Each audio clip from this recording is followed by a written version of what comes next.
La popularmente conocida como Panamá la Vieja fue fundada por Pedrarías Dávila o Pedro Arias Dávila en 1519.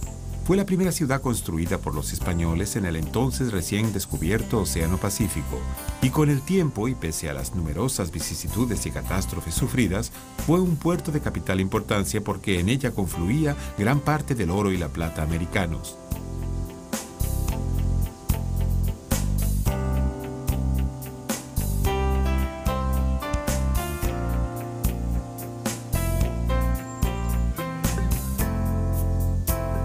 El Puente del Rey marcaba el arranque de la carretera que unía Panamá en el Pacífico con Portobelo, ya en la costa caribeña del Atlántico.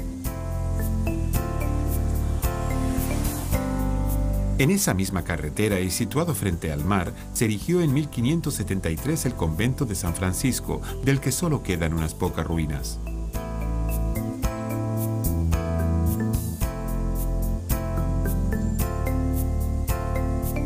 Y también el convento de Santo Domingo, un gran complejo religioso que fue construido en 1577 y en el que han sido encontrados restos de mosaicos sevillanos. El aire de desolación que transmite el conjunto monumental se debe en parte a que todos los materiales de algún valor fueron aprovechados para la construcción de la nueva ciudad, situada a apenas 8 kilómetros más allá. De la Catedral Vieja solo queda en pie la torre campanario, de 3 cuerpos y que se erigió detrás del templo. Este fue fundado en 1535, pero resultó destruido por un incendio y la reconstrucción duró hasta 1649.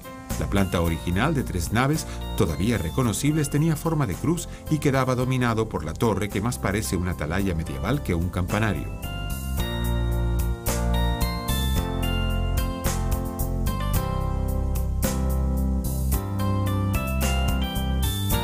A un lado se encuentra la Casa de Terrín, en realidad un grupo de mansiones y dependencias que deben su nombre a un acaudalado mercader local llamado Francisco Terrín. Del antiguo convento de los jesuitas apenas quedan unos pocos rastros dispersos. El convento de las monjas de la Concepción, fundado en 1598, creció en el siglo XVII hasta convertirse en el más próspero y extenso de la ciudad. El gran aljibe que abastecía de agua a la numerosa comunidad se encuentra junto a los restos de la iglesia conventual.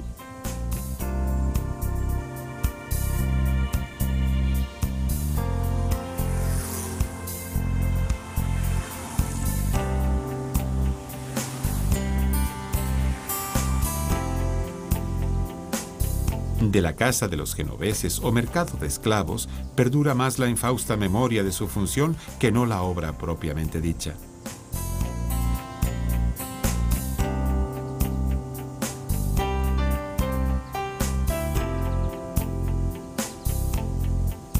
Las ruinas de Panamá Vieja son fiel testigo de su esplendoroso pasado, pero también de las vicisitudes que aconsejaron el traslado de la población al hoyo llamado Casco Viejo. La ciudad, fundada por Pedrarías Dávila, sufrió un terremoto en 1621 y un incendio en 1644, pero no fue definitivamente abandonada hasta 1671, cuando el corsario Henry Morgan la conquistó tras entrar en ella a sangre y fuego. Hoy, declarada Patrimonio de la Humanidad, es un ejemplo único de urbanismo y técnicas constructivas coloniales y puerta de entrada de la cultura europea en América.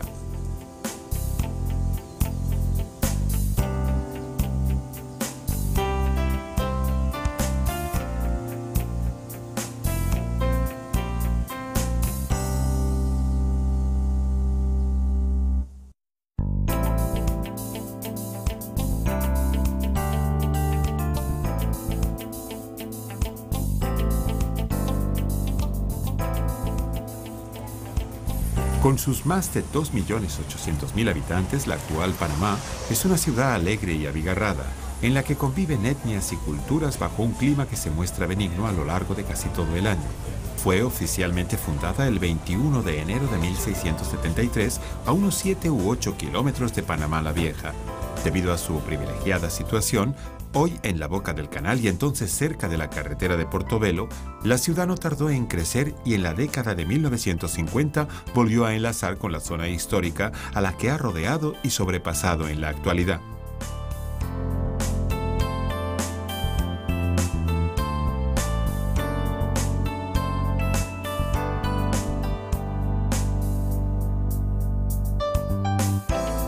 La zona residencial primitiva ocupaba casi 30 hectáreas y fue diseñada en planta octogonal.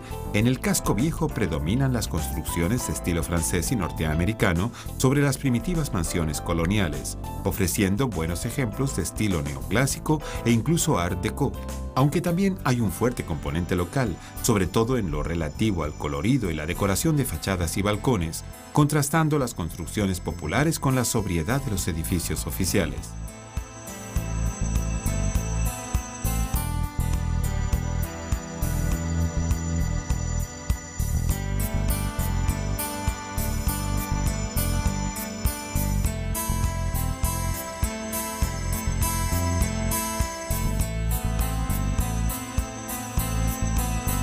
La catedral, iniciada en 1668 y reconstruida en 1741, es una de las mayores de América. El curioso tono gris verdoso de su fachada es debido a la lama petrificada extraída de los arrecifes cercanos. El interior, de 5 naves, conserva la techumbre original de madera, única en América. Las dos sólidas torres enjabelgadas están rematadas con una decoración a base de conchas de madreperla que brillan intensamente bajo los rayos del sol.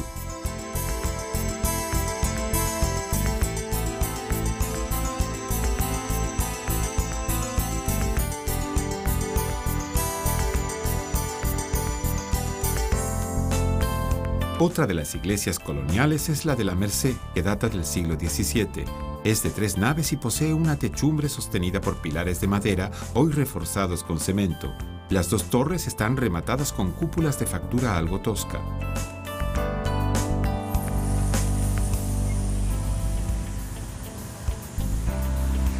La entrada principal queda flanqueada por 2 curiosas capillas.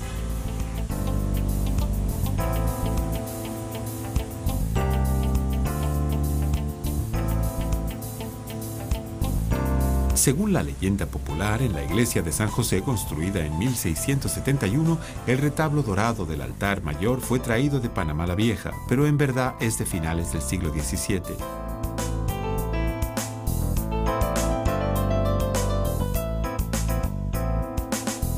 La iglesia de San Felipe Neri, que originariamente fue sagrario de la catedral, muestra en su fachada las fechas en que fue destruida y reconstruida. La torre campanario también está decorada con conchas de madreperla.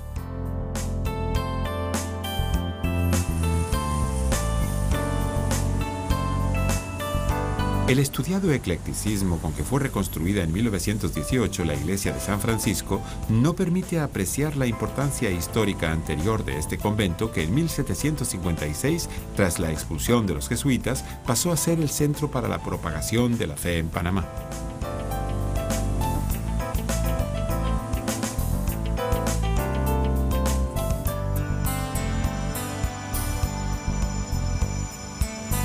Entre las numerosas plazas del siglo XIX que se abren en el casco viejo, destaca la Plaza de Francia, antiguamente llamada Plaza de Armas. En la década de 1920 se reurbanizó en memoria de los constructores del Canal francés.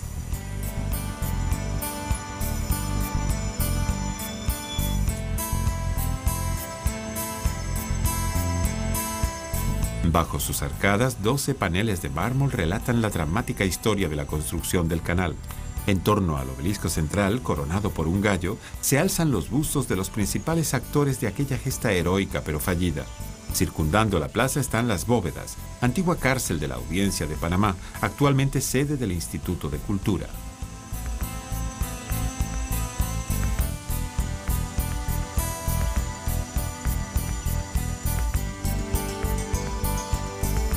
En la parte superior amurallada se abre un ancho y sombreado paseo desde el que se puede contemplar una hermosa vista de la bahía, con la silueta de la ciudad moderna al fondo.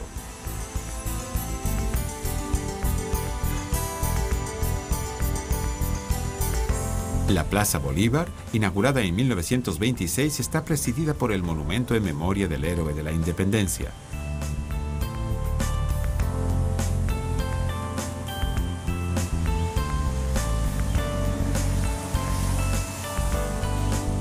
La primitiva Plaza Mayor, hoy de la Independencia, era de planta cuadrada pero adquirió su actual trazado rectangular gracias al incendio del convento que la cerraba por uno de los lados.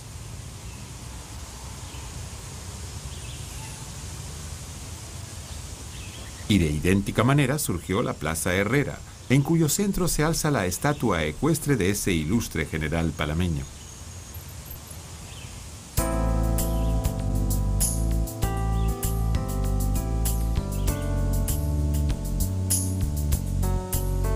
Uno de los conjuntos arquitectónicos más singulares del casco viejo es la iglesia de Santo Domingo, originariamente erigida en 1678 y reiteradamente afectada por incendios y terremotos. El audaz arco rebajado que se aprecia en la imagen y que servía de apoyo al coro ha calado en la imaginación popular por su resistencia a las calamidades, hasta el extremo de que todo el conjunto es localmente conocido como del Arco Chato.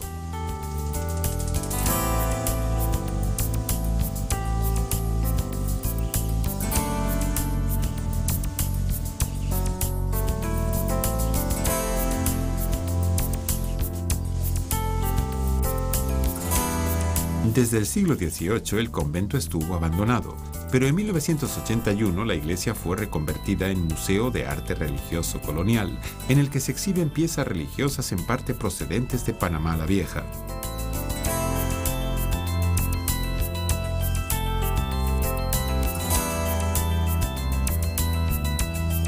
El Museo Interoceánico ocupa un elegante hotel construido en 1875 por un hotelero alsaciano llamado George Loeb. Tras pasar por diversas manos, fue durante muchos años oficina central de correos.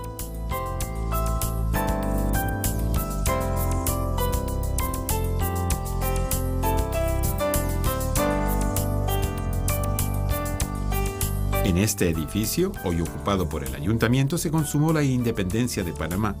La leyenda escrita al frente, Pro Populo et Civitate, deja cumplida cuenta del hecho. Una de las estatuas que rematan esa misma fachada representa a la diosa Minerva con Mercurio a sus pies, en tanto que la otra es una alegoría del trabajo con la laboriosa agricultura a sus pies.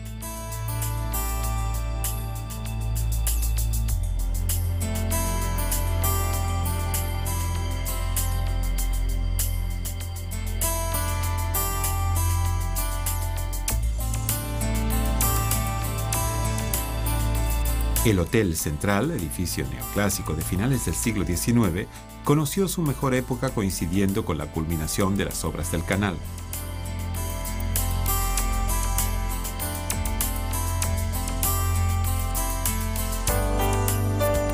En el Instituto Nacional de Cultura, edificio neoclásico de 1906, tiene también su sede el Teatro Anita Villalaz.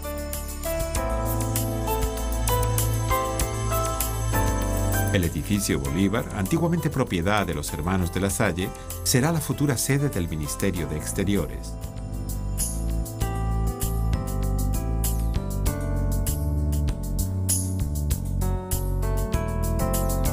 El Teatro Nacional, con capacidad para 700 espectadores, fue construido en 1905 bajo la dirección del arquitecto italiano Gennaro Ruggieri.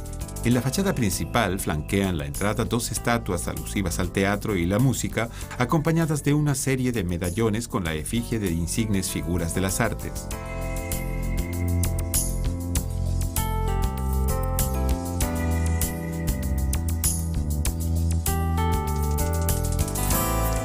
Detrás del teatro y debido a los planos del mismo arquitecto, se encuentra la actual sede del Ministerio de Gobierno y Justicia, antiguamente Palacio Nacional. Su imponente fábrica queda elegantemente rematada por una fila de gárgolas. La Casa Góngora, de gran valor testimonial, conserva las 5 lumbres frontales en cada fachada y las balconadas originales. Fue construida en 1756 por un rico comerciante en perlas al que debe su nombre.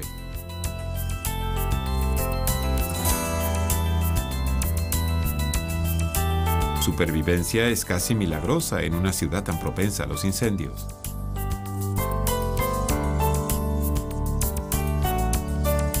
Según avanzaba el siglo XX, las clases pudientes empezaron a trasladarse a las nuevas zonas residenciales. Sus viejas mansiones se convirtieron en casas vecinales que poco a poco están siendo rescatadas para devolverles su aspecto original.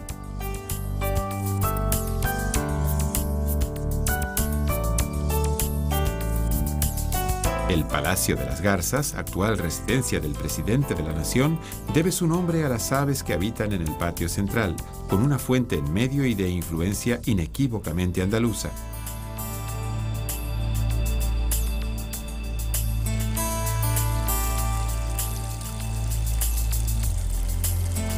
En los aledaños del casco viejo quedan restos de la muralla llamada Mano del Tigre, paulatinamente derruida para permitir el crecimiento de la ciudad.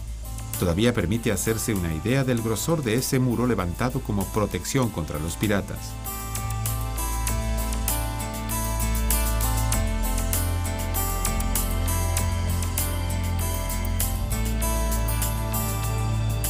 Aunque la ciudad levantada de nueva planta para sustituir a la recién arrasada Panamá la Vieja tenía un carácter eminentemente defensivo. Las calles, anchas y despejadas, fueron trazadas en forma de octógono en torno a la Plaza Mayor y se distribuyeron lotes de terreno que en gran parte coinciden con los de las actuales edificaciones. Los terremotos, pero más aún los incendios, han dejado pocas viviendas coloniales, pero las nuevas poseen un carácter propio de incalculable valor. En 1997 y 2003, la UNESCO incluyó en la lista del Patrimonio de la Humanidad tanto el conjunto arqueológico de Panamá la Vieja como el Casco Viejo. Con ello se asegura la pervivencia de uno de los conjuntos urbanos y monumentales más singulares de América.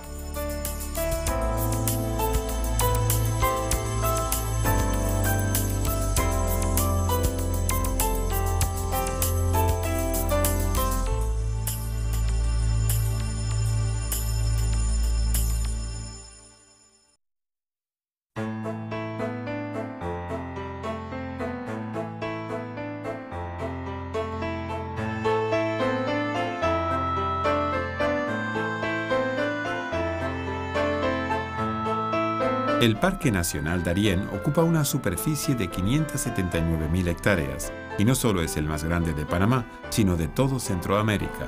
Está situado al sudoeste del país y ocupa prácticamente toda la frontera con Colombia.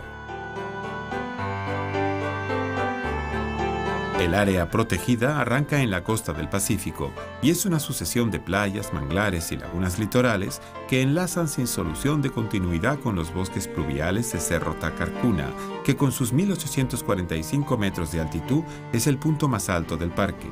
Dicho cerro está situado en la divisoria continental de la serranía del Darién, en el extremo suroeste del país y a escasos kilómetros del Caribe.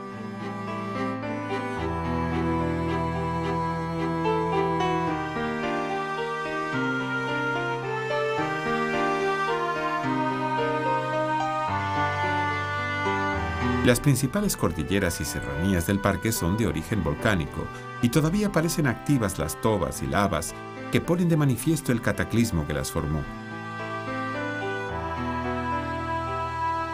La serranía del Darién al norte, las de Peire y Setule en la zona meridional y la serranía del Sapo o la cordillera de Juradó al sur son sus rasgos orográficos más significativos.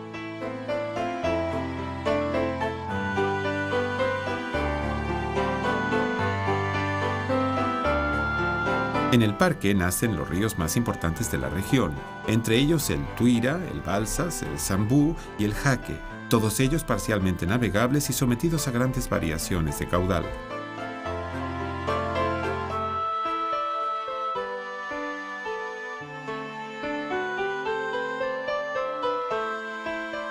El paisaje queda marcado por el encabalgamiento de valles cubiertos de bosques húmedos y tropicales.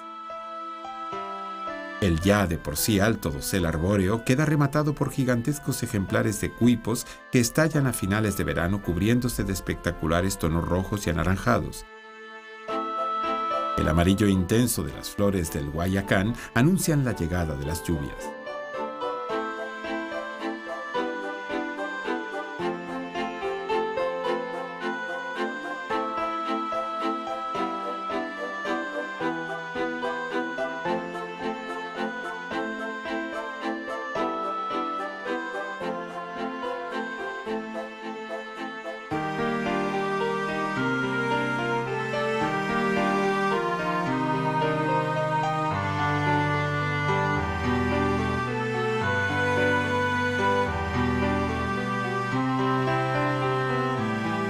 En estas selvas abundan las plantas epífitas, las bromelias y las orquídeas, aparte de más de 40 endemismos botánicos como la escalera de mono y el bejuco de agua.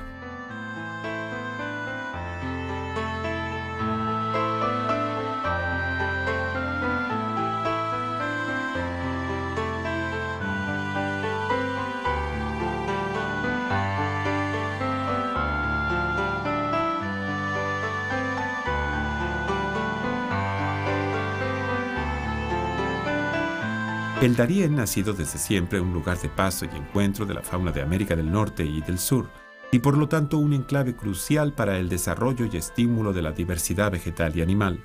Más de 56 especies amenazadas o en peligro de extinción en el resto del continente se crían en poblaciones estables en el Darién. Entre ellas destaca el águila arpía, con la población más numerosa del planeta, el arisco tapir o el temido jaguar.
Inscrito desde 1981 en la lista del Patrimonio de la Humanidad, en el Parque Nacional del Darién conviven hoy diversas etnias que se benefician de los proyectos de desarrollo sostenible que allí, como ocurre en otras zonas protegidas por el valor de su biodiversidad, están siendo llevados a cabo.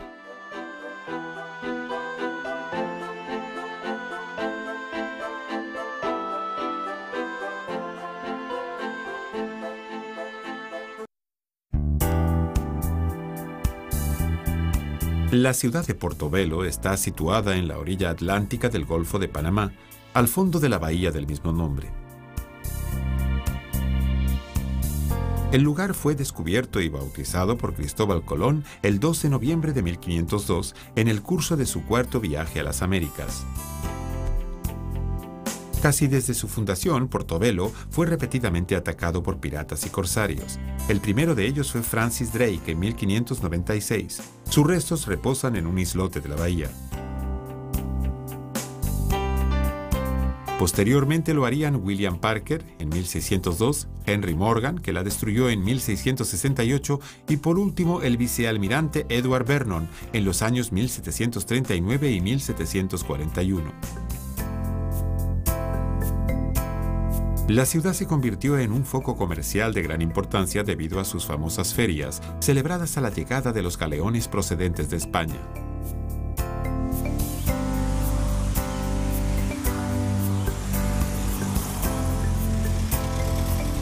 Uno de los baluartes principales es la Fortaleza de Santiago, construida según las normas dictadas por la Escuela Española de Fortificaciones.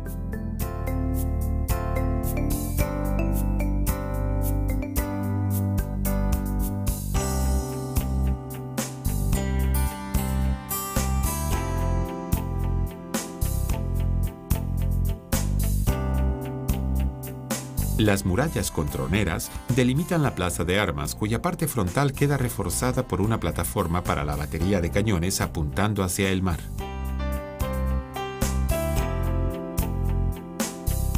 En una esquina de esa plataforma se alza la garita de vigilancia, que dominaba la zona inferior en la que puede verse el edificio que servía de dormitorio para los soldados, las bóvedas que hacían de polvorín y las restantes dependencias.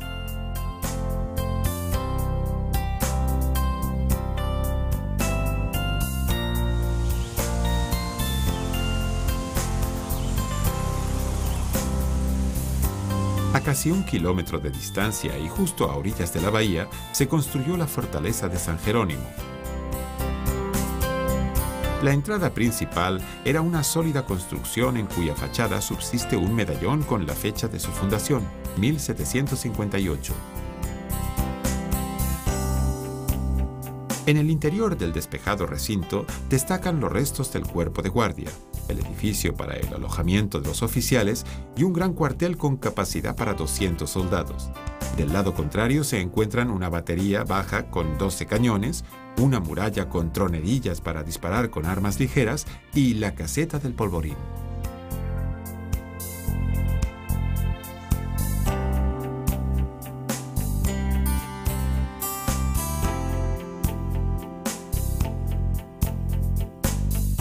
Una rampa que en caso de necesidad permitía el traslado de cañones y hombres comunica con la plataforma alta defendida por una batería de 8 cañones. La escalinata conduce a los dormitorios situados en el sótano. La fortaleza de San Jerónimo tenía como misión defender la aduana, visible al fondo.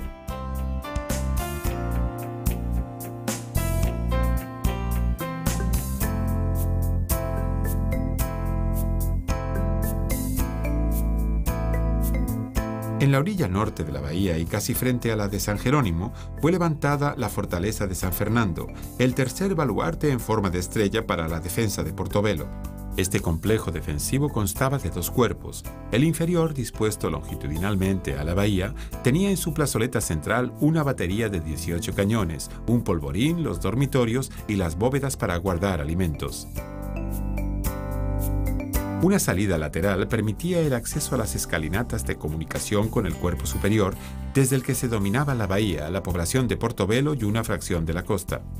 Había dormitorios, unas letrinas, una garita de vigilancia y una batería de 13 cañones apuntando hacia el mar.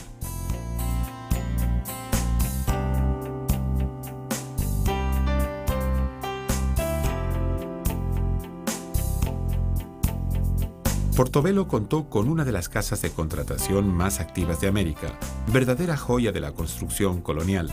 Su iglesia parroquial guarda la venerada imagen del Cristo Negro.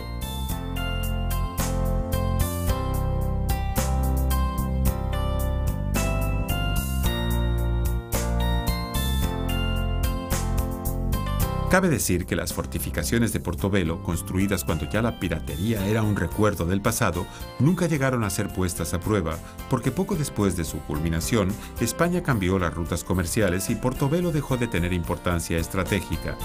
Pero desde 1980 figuran en el listado del Patrimonio de la Humanidad junto con las fortificaciones de Panamá y San Lorenzo.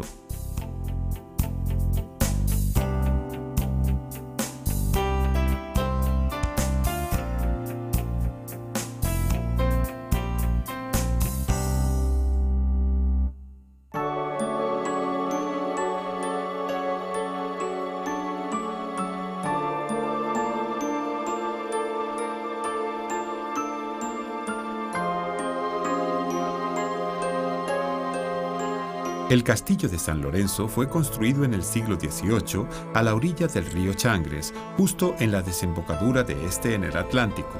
La fortaleza, obra del ingeniero militar Manuel Hernández, domina un impresionante acantilado que se adentra en forma de lengua sobre el mar de las Antillas.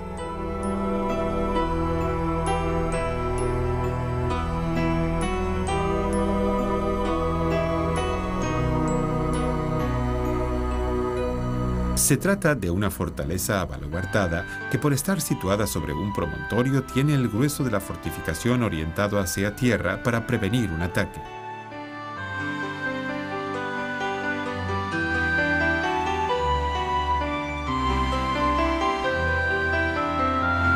Toda ella está rodeada de un pozo seco desde el que parte una escalera que permite el acceso a la entrada principal.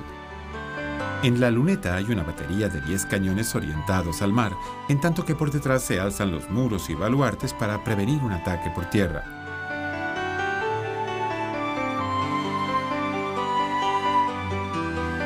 Una larga rampa permite llegar a la entrada, antes de llegar a la cual surge el puente de mampostería y aguantado por 2 fuertes arcos que comunicaba la luneta con el cuerpo de guardia.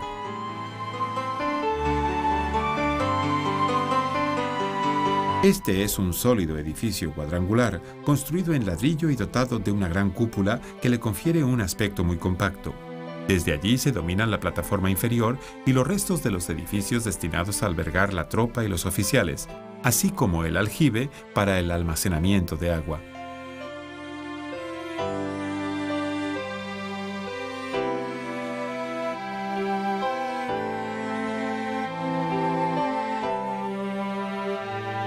Desde el extremo de la plataforma quedan perfectamente a tiro la boca del Chagres y una buena porción de costa. Por el extremo opuesto parte una rampa que permitía el rápido traslado de los cañones de una plataforma a otra, así como el acceso al patio de armas, dominado por las bóvedas en las que probablemente se almacenaban provisiones y pólvora.